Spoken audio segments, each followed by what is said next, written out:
देखिए एक क्वेश्चन है 23 वाष्प घनत्व वाले कार्बनिक यौगिक है जिसमें कार्बन, हाइड्रोजन, ऑक्सीजन है के विश्लेषण पर 52.08% कार्बन तथा 13% हाइड्रोजन प्राप्त हुए।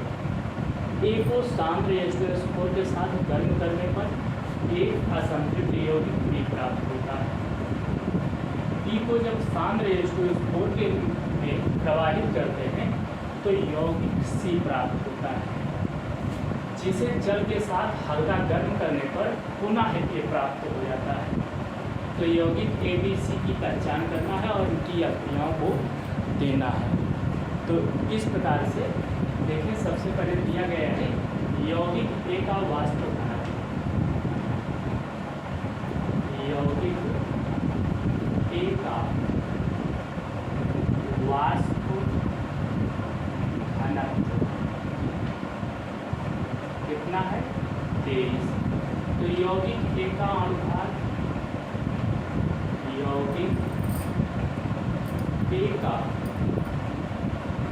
अनुभाग, यौगिक A का अनुभाग फार्मूला होता है 2 गुणे वाष्प घनत्व, वाष्प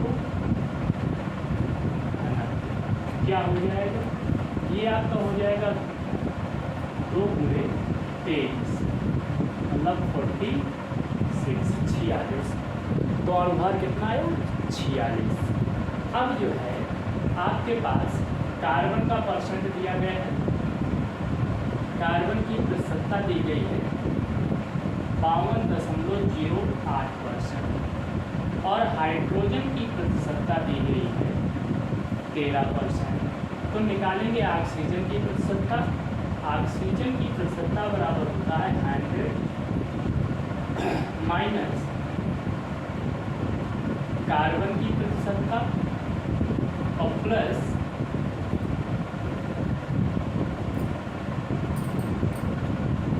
हाइड्रोजन की प्रतिशतता।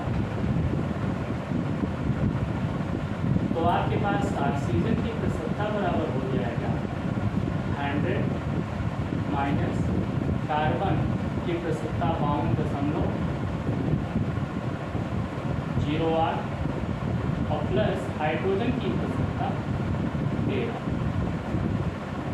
तो ऑक्सीजन की प्रतिशतता बराबर हो जाएगा 100 माइनस ये ऐड कर दीजिए तो 0.08, 3 2 5, 5 और 1 6, 65.08%। तो सब्सट्रैक्ट करेंगे जब घटाएंगे 10 में से आ जाएगा 2, 9.9 में से 5 जाएगा 4 और 9 में से 6 जाएगा 3, 34.92% ऑक्सीजन। अब आप निकालेंगे मूलानुपाती सूत्र। तो मूलानुपाती सूत्र के लिए सबसे पहले आप लिखेंगे तत्व, फिर आप लिखेंगे प्रतिशतता, फिर आप लिखेंगे परमाणु का,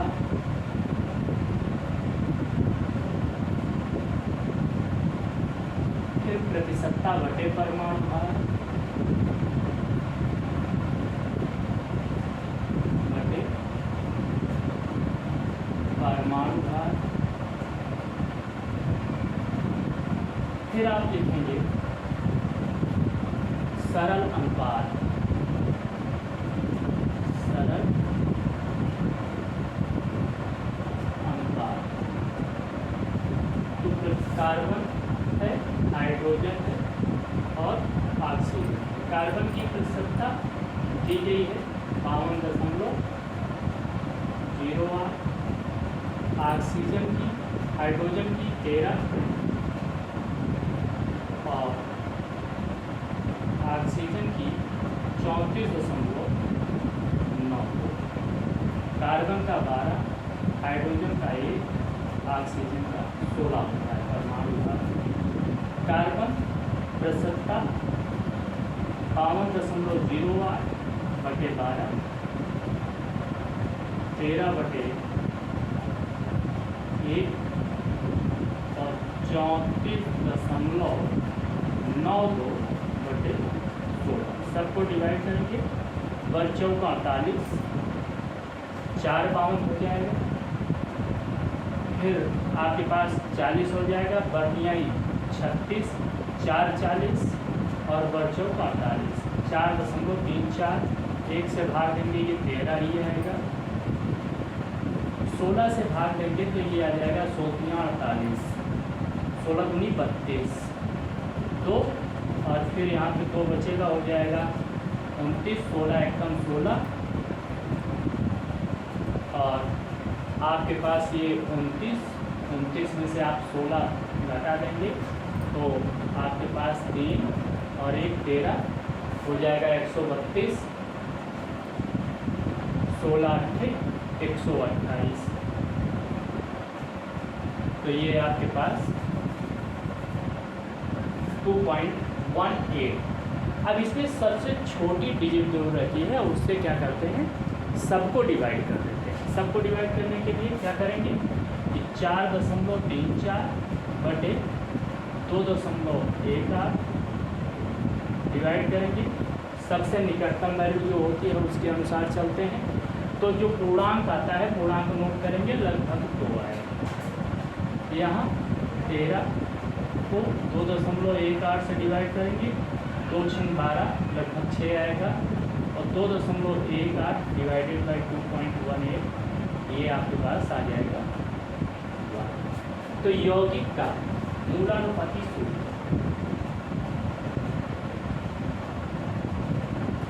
यौगिक का मूलानुपाती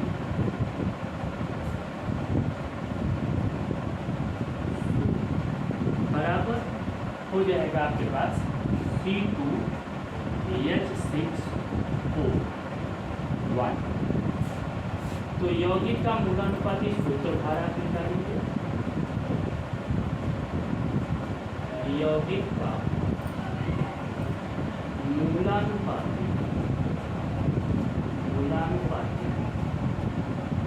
सूत्र भार बराबर 2 × 12 प्लस 6 × 1 और प्लस 16 × 1। 6 हाइड्रोजन है, 1 हाइड्रोजन का, 2 कार्बन है, 12 कार्बन का होता है, 16 ऑक्सीजन का परमाणु व्यवहार होता है, 16 × 1 तो ये 12 दूनी आपके पास 24 और प्लस 6 और प्लस 16 ये आ गया 46। तो आपके पास स्मॉल n बराबर होता है अणु भार बटे सूत्र भार। अणु भार बटे सूत्र भार।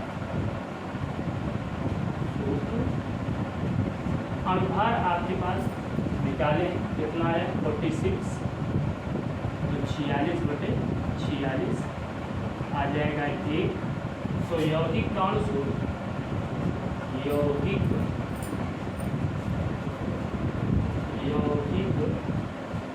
A का अणु सूत्र बराबर आपके पास हो जाएगा मूलानुपाती सूत्र का, यानी मूलानुपाती सूत्र का, यानी अर्थात ये आपके पास मूलानुपाती सूत्र C2H6O का 1 मतलब अणुसूत्र भी आपका निकल के आ गया C2H6O। अब आपको अणुसूत्र मिल गया तो क्वेश्चन क्या कह रहा है कि A को साम्य H2SO4 के साथ गर्म करने पर एक असंतृप्त यौगिक प्राप्त होता है। जैसा कि आप सभी लोग जानते हैं कि अणुसूत्र C2H6O से 2 यौगिक प्राप्त हो सकते हैं, एक डाईमेथिल ईथर और दूसरा एथिल एल्कोहल। तो एथिल एल्कोहल ही H2SO4 के साथ एल्कीन देता है। तो यहाँ पे आपके पास रिएक्शन हो जाएगा C2H5OH gives in presence of concentrated H2SO4, और आप जानते हैं कि ये 100 से 140 से 160 डिग्री सेंटीग्रेड, सॉरी 160 से 170 डिग्री सेंटीग्रेड पर गर्म करते हैं तो ये आपका देता है ethene, CH2 dual bond CH2 और प्लस H2। ये यौगिक B है, ये यौगिक A है। अब B को, यौगिक B को सांद्र H2SO4 में प्रवाहित करते हैं। जब B को सांद्र H2SO4 में प्रवाहित करेंगे तो CH2 डुअल बॉन्ड CH2 और प्लस H2SO4, तो ये बन जाता है एथिल हाइड्रोजन सल्फेट,